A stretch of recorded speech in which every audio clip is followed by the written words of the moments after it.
Hola, ¿cómo están amigos? Bienvenidos a Enlace Nacional, el primer informativo con noticias de todo el Perú. Hoy miércoles 1 de mayo, Día Internacional del Trabajo, nos acompaña Juan Carlos Vargas, coordinador del área de globalización y trabajo decente de PLADES, Programa Laboral de Desarrollo.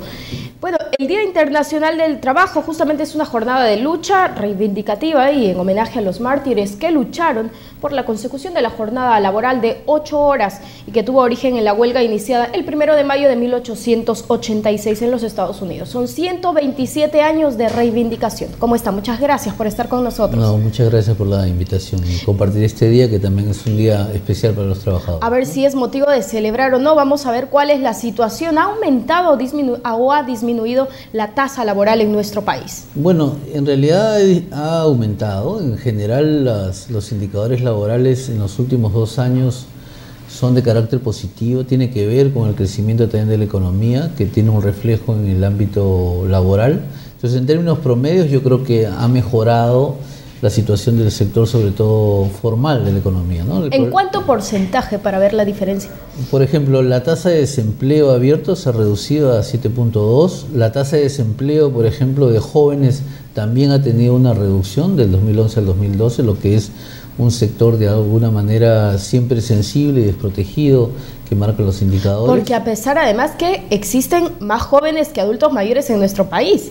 Sí, el tema yo creo que no es tanto en el tema del sector informal, sino todavía la importancia que tienen los trabajadores que no están trabajando en el sector formal, público-privado, ¿no? Entonces, el tema creo que principal y pendiente sigue siendo el tema de protección social para un gran número de trabajadores. Eso, entonces esto es una cosa positiva, digamos, pero hay sectores, por ejemplo, que están quizá no abandonados, se está trabajando, como es el sector de las personas con discapacidad, por ejemplo, las personas trabajadoras del hogar, trabajadores agrarios también. Me imagino, descríbanos un poquito la situación en la que se encuentra. Los promedios son a veces engañosos, ¿no es cierto? Entonces, yo creo que una de las cosas que se está planteando en la agenda es que los éxitos económicos tengan que ver con una correlación con la mejora en condiciones de trabajo. Y ahí tenemos sectores donde eso no está ocurriendo. Entonces, el sector textil, por ejemplo, que ha tenido de todas maneras un crecimiento económico, no tiene como contrapartida, en el caso de los trabajadores, una mejora. ¿Cuáles son las deficiencias? Que no se cumplen los derechos laborales, las 8 horas, sobre todo por el tema del régimen laboral de exportaciones no tradicionales, que es lo que se está cuestionando para su reforma o derogación, porque es un régimen que permite, digamos, que los empleadores puedan indefinidamente contratar a los trabajadores sin ningún plazo. O sea, hay trabajadores que están trabajando 10 años con contratos de cada mes. Entonces ese trabajador no puede ni organizarse, ni pedir una reivindicación, ni exigir el cumplimiento. Entonces estamos viendo problemas de cumplimiento en el sector textil exportador, sobre todo, en el sector de agroindustria de exportación también. Y en el caso de trabajadores del hogar, todavía el tema de la implementación de la ley, que es una de las cosas que se está pidiendo. Porque ya hay una ley que justamente obliga a que el Estado cumpla con esta ley para respetar los derechos de las personas trabajadoras del hogar.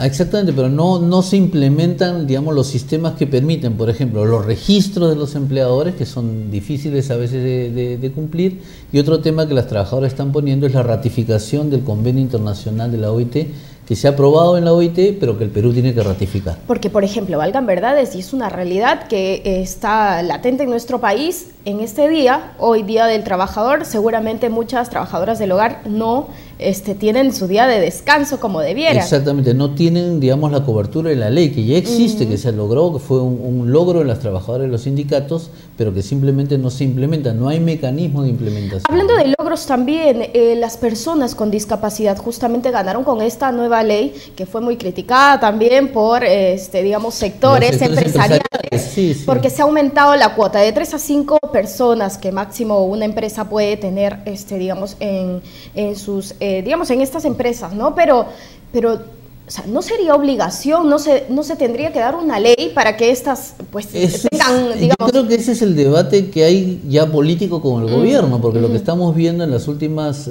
semanas respecto al caso, a otros casos vinculados al rol del Estado, en este caso en las empresas públicas, también tiene que ver con el tema del rol del Estado en la promoción de los derechos laborales. Y ahí hay un déficit. El gobierno está más preocupado, digamos, y lo ha dicho el ministro Castilla, en no pelearse con los empleadores, lo ha dicho totalmente, y no tienen, digamos, no lo tienen la misma consideración con los trabajadores, ¿no es cierto? Hay una agenda laboral en la hoja de ruta también del gobierno que debería ser cumplida también para los trabajadores. Porque además es una cosa integral, porque el trabajador también tiene que estar capacitado, necesita estar capacitado para rendir en una empresa, y eso también no existe. No existe, digamos, una promoción de esta parte también de la formación profesional o de las facilidades para que los trabajadores puedan mejorar su calificación y así elevar también su productividad y su salario, ¿no? Hay tremendas limitaciones en este momento, ¿no? ¿Cuáles son las limitaciones? Mira, sobre todo de inversión, ¿no? Por ejemplo, el tema de la contratación.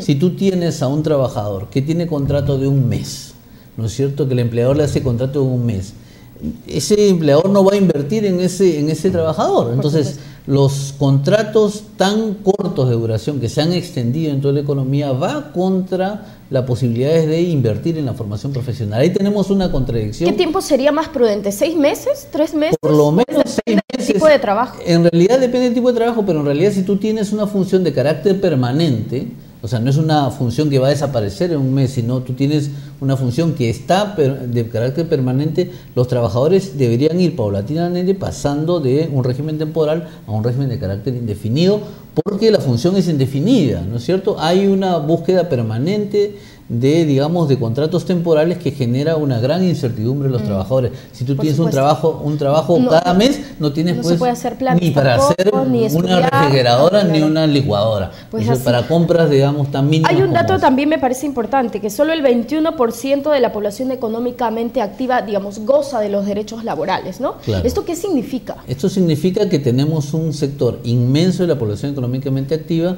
que está en el rubro de lo que se llaman independientes autoempleados. Entonces, la mayoría de estos trabajadores están, digamos, vendiendo en las calles o están en, digamos, en actividades de carácter informal que se crean su propio puesto de trabajo. Esos trabajadores, que supuestamente no están bajo la cobertura de la ley, tienen que ser cubiertos por el Estado a través de sistemas de protección social que estén adecuados para ello. Los trabajadores autoempleados quieren aportar a un sistema social que los proteja, pero el sistema de seguridad social en este momento está diseñado solo para los trabajadores formales. Si tú eres un trabajador independiente, no tienes un sistema por el cual aportar para que tú tengas una cobertura de salud. Y en ese sentido, digamos, ¿cómo ve la agenda laboral del gobierno? ¿Se ha avanzado en algunos puntos? Como yo creo que el único punto que se ha avanzado con claridad en las promesas de la hoja de ruta ha sido el incremento de remuneraciones del ingreso mínimo. ¿No es cierto? Fuera de eso, en realidad, los otros temas están pendientes. ¿Qué otros temas, por ejemplo? Por ejemplo, la promoción de los derechos laborales, sin necesidad de plantear incrementos salariales, pero que el Estado pueda salir a comunicar con claridad hacia la sociedad, a los ciudadanos, primero que ellos tienen derechos, que están protegidos y que hay un Estado que los va de alguna manera a preservar. Siquiera la actividad de promoción en este momento no existe. Hay promoción para el comercio, hay promoción para el turismo, no hay promoción para el respeto a los derechos laborales. En Lima, pero también en las regiones, porque los problemas están ocurriendo, si hablamos de la agroindustria, en Ica, en Trujillo, en Piura, y la agroindustria está creciendo en toda la costa, y los problemas entonces y que también no hay protección, digamos, para este sector, ¿no? Que es el régimen agrario. Bueno, se está trabajando ahí, bueno, tenemos que cortarlo lamentablemente porque estamos con el tiempo, y lo que se necesita en realidad es tener un trabajo decente y que sepamos respetar los derechos laborales de todas las personas. Y que en la hoja de ruta yo creo que el trabajo decente estaba presente y necesitamos que esa hoja de ruta se cumpla también para los trabajadores, no solo para los empresarios. Es otra discusión. Muchas gracias por estar con nosotros. Bien, amigos, estuvimos conversando con Juan Carlos Vargas, coordinador del área de globalización y trabajo decente de PLADES, Programa Laboral de Desarrollo. Nosotros nos vamos a una pausa, continuamos con más.